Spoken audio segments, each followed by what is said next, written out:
오늘 저는 두 절의 말씀만 읽었지만 12장 하반절의 전체적인 내용을 한번 말씀을 드리고자 합니다. 15절에서 마지막 31절까지 전체적인 말씀을 함께 나누고자 합니다. 여러분들 집에 가셔서 이 말씀을 다시 한번 읽으시고 이 말씀의 내용을 잘 깊이 한번 묵상하시기를 바랍니다. 오늘 말씀을 보시면 15절 말씀 중반에 우리아의 아내가 다윗에게 낳은 아이를 여호와께서 치심에 심히 알았다고 라고 되어 있습니다. 다윗이 범죄함으로 인해서 그 죄의 열매가 이렇게 아들로 태어나게 되었는데, 사실 하나님께서 이 아이를 치신 이유는 이 아이에게 죄가 있어서 그런 것이 아닙니다. 다윗의 죄의 열매였고 사실 다윗을 치신 것입니다. 그로 인해서 이 아이가 죽게 되었는데, 우리는 이 상황을 보면서 영적인 원리를 반드시 깨달아야 됩니다.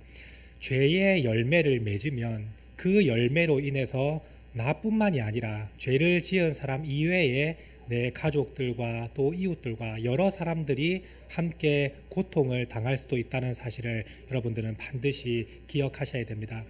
하나님은 이 말씀을 통해서 죄의 열매가 얼마나 슬프고 고통스럽고 어두운 것인지를 이 다윗의 사건을 통해서 우리에게 가르쳐 주고 계십니다.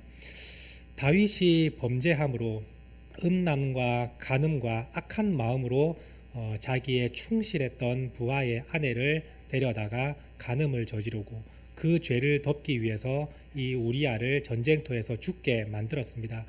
그 죄의 열매로 인해서 아이가 태어났는데 하나님은 그 아이를 치십니다. 우리는 하나님께 이러한 질문을 드릴 수 있을 겁니다. 하나님, 이 아이가 무슨 잘못이 있습니까? 치실 거면 다윗을 치시지 왜 아이를 치십니까? 라고 생각할 수 있지만 이것이 영적인 원리인 것입니다. 죄의 열매를 맺으면 주위의 이웃에 그리고 내 가족이 함께 고통을 당한다. 이것이 죄의 열매의 본질입니다.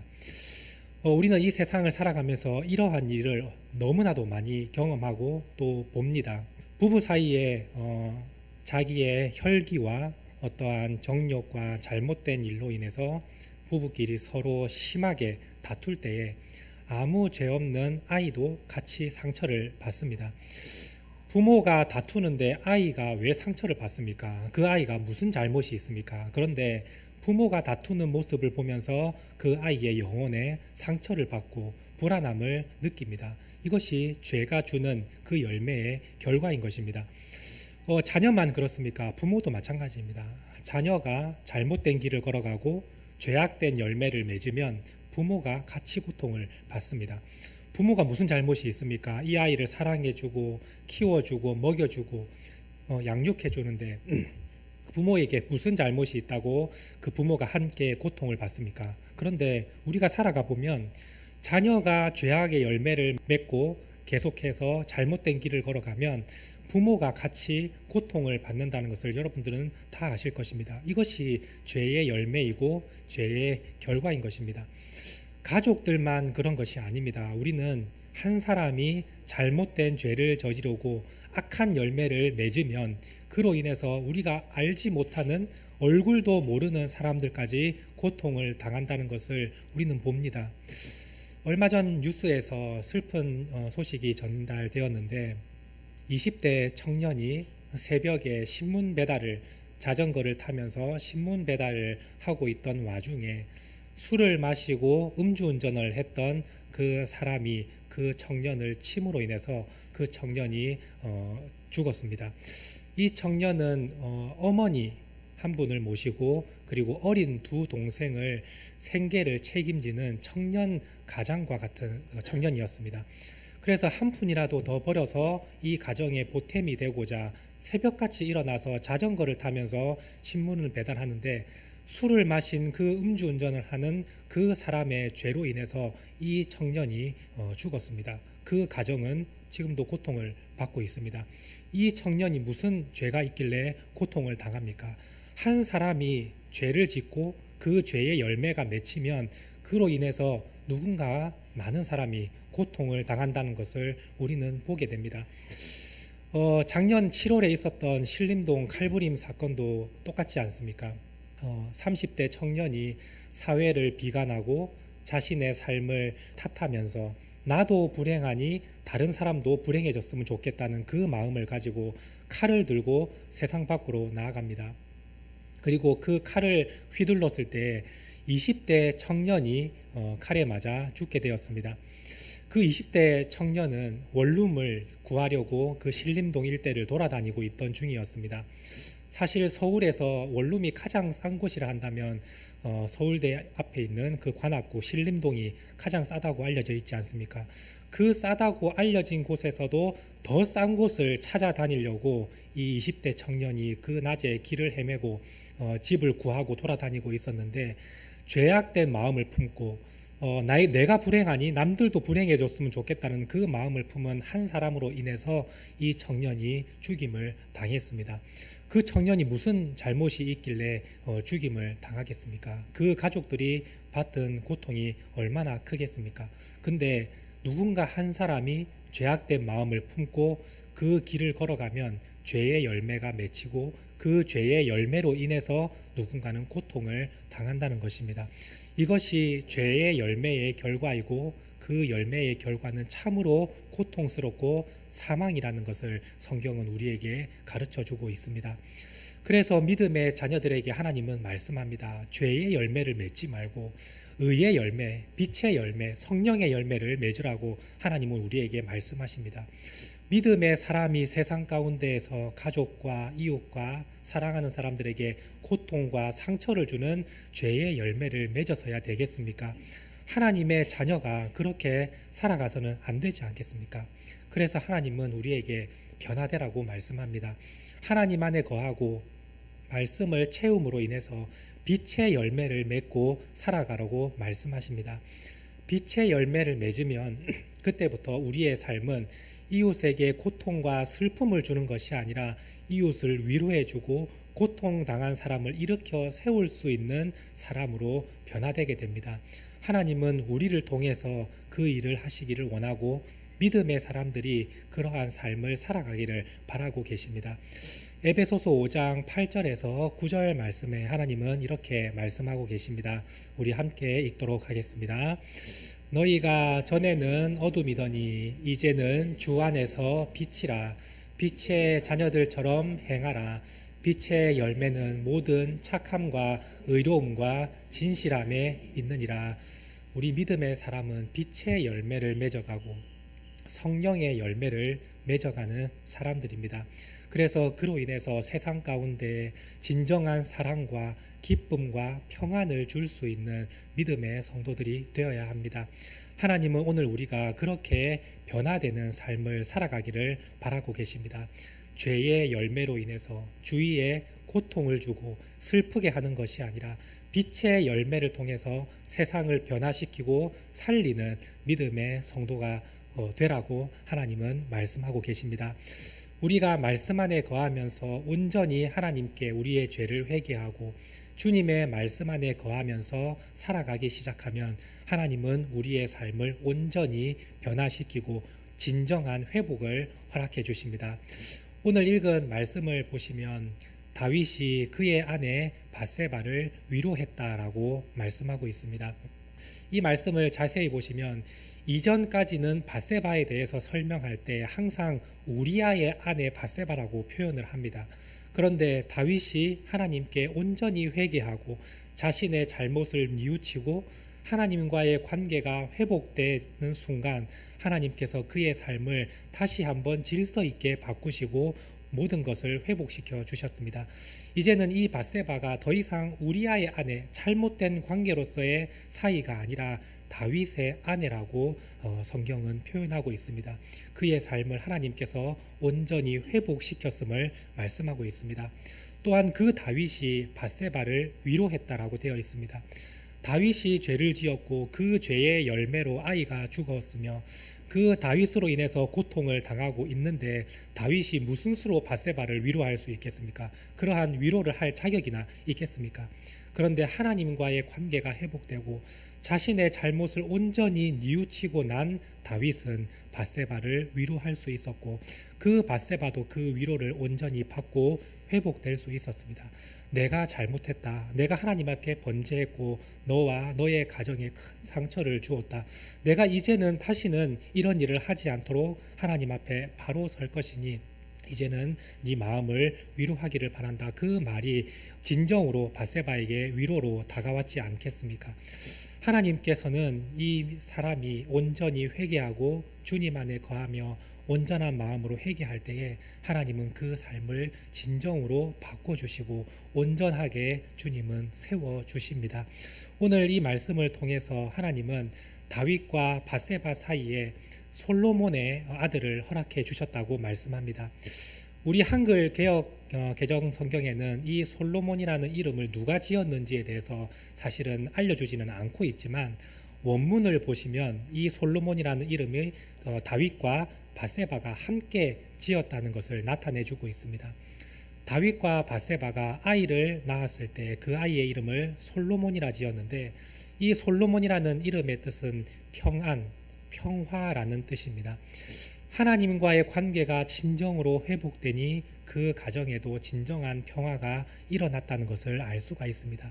그래서 그 아이를 낳았을 때 이 아이를 이 샬롬, 솔로몬이라는 이름, 평안이라는 이름으로 지을 수 있었던 것입니다. 우리가 하나님과의 관계가 올바르게 회복되고 하나님 안에 거할 때 우리의 삶은 진정으로 평화와 평안이 넘치게 됩니다. 죄는 잠깐 우리를 기쁘게 하고 즐겁게 하고 행복하게 해줄 수 있을 것이라고 말하지만 그 죄는 잠깐이고 그 죄의 열매는 고통과 슬픔뿐입니다.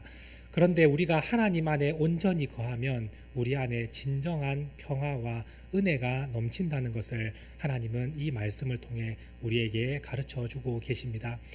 다윗이 하나님과의 관계가 회복되고 진정으로 회개하자 하나님은 그의 잘못을 완전히 용서하시고 깨끗게 하여 주셨습니다.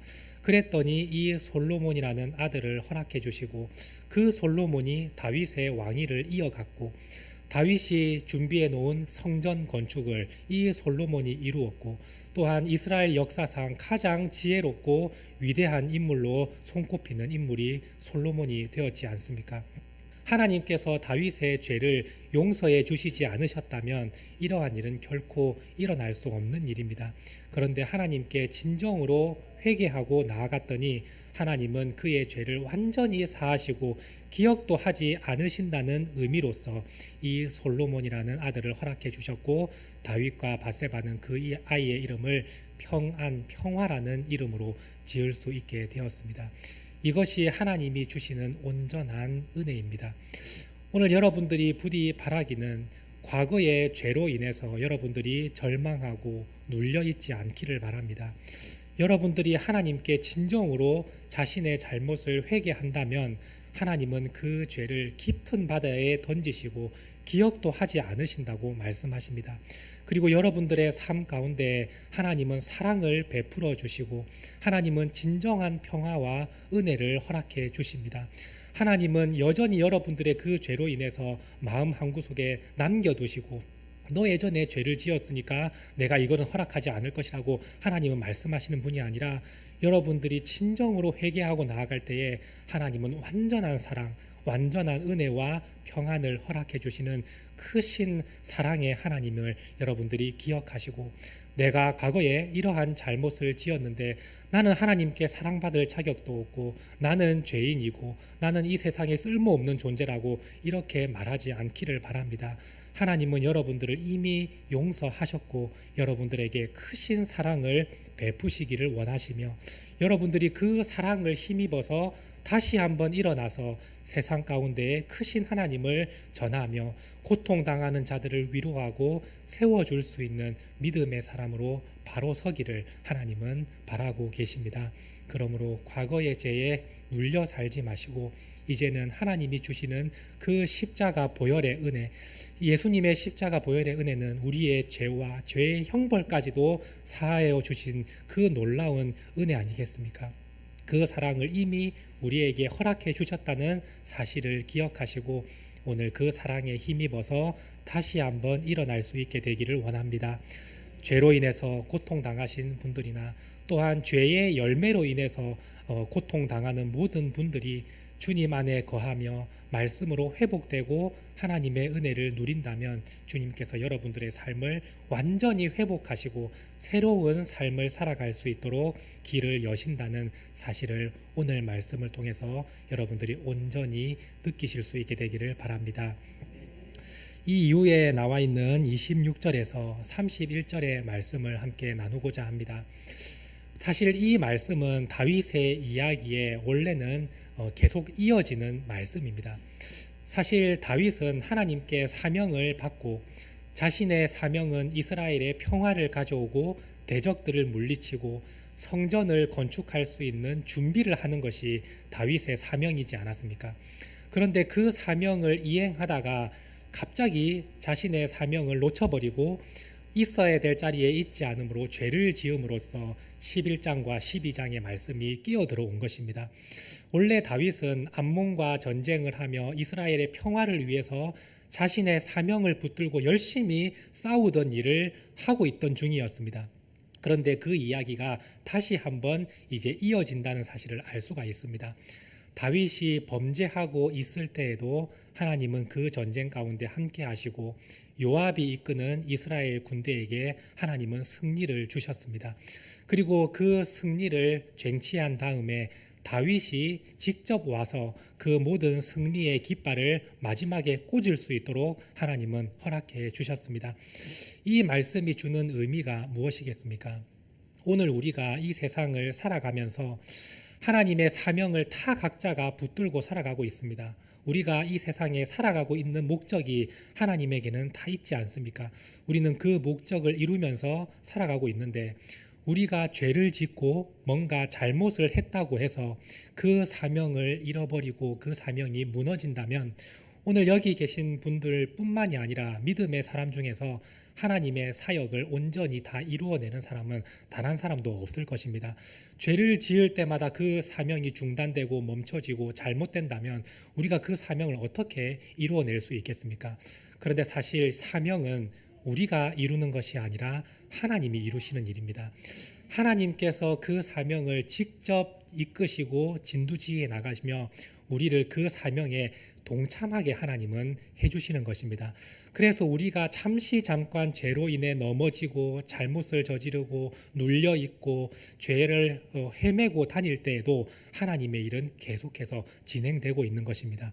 그때 우리가 우리의 잘못을 깨닫고 하나님께 다시 회개하고 돌아올 때 하나님은 우리를 다시 그 사명에 동참하게 하시고 마치 우리가 다 이룬 것처럼 하나님께서 우리에게 승리의 깃발을 꽂게 해주시는 것입니다.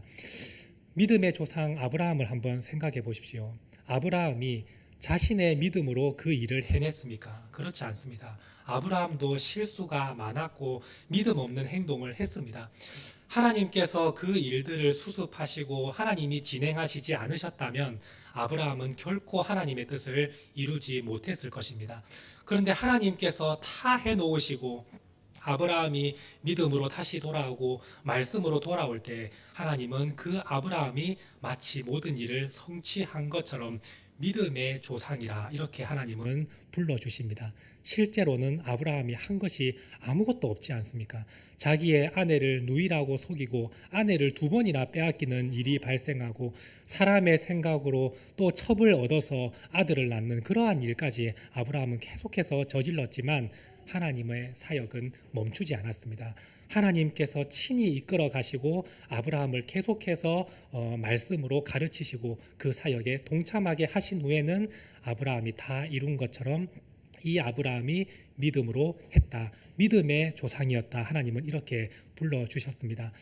다윗도 마찬가지고 믿음의 선지자도 마찬가지고 오늘 우리도 마찬가지입니다. 우리가 죄로 인해서 넘어지고 우리가 또한 하나님의 말씀에서 빗나간 삶을 살아갈 때에 우리는 하나님의 사명을 놓칠 때가 너무나도 많습니다. 그런데 하나님은 그 사명을 하나님이 친히 이끌어 가시고 우리를 말씀으로 다시 한번 깨닫게 하시고 돌아오게 하십니다. 그리고 나서 우리가 돌아온다면 하나님께서 우리에게 승리의 면류관을 씌워주시고 네가 이루었다라고 하나님은 우리에게 칭찬을 해주시는 것입니다. 이것이 하나님의 은혜 아니겠습니까? 우리는 한 것이 아무것도 없는데 하나님께서 마치 우리가 한 것처럼 승리의 면류관을 씌워주시며 천국에서 칭찬을 해주시는 이 하나님이 얼마나 위대한 사랑의 하나님이십니까? 오늘 그 말씀을 우리에게 전해주시고 계십니다. 오늘 여러분들이 이 말씀을 통해서 하나님의 그 위대한 사역에 끝까지 동참하는 믿음의 성도들이 되기를 원합니다. 비록 우리가 죄를 짓고 방황하고 헤맬 때도 있습니다.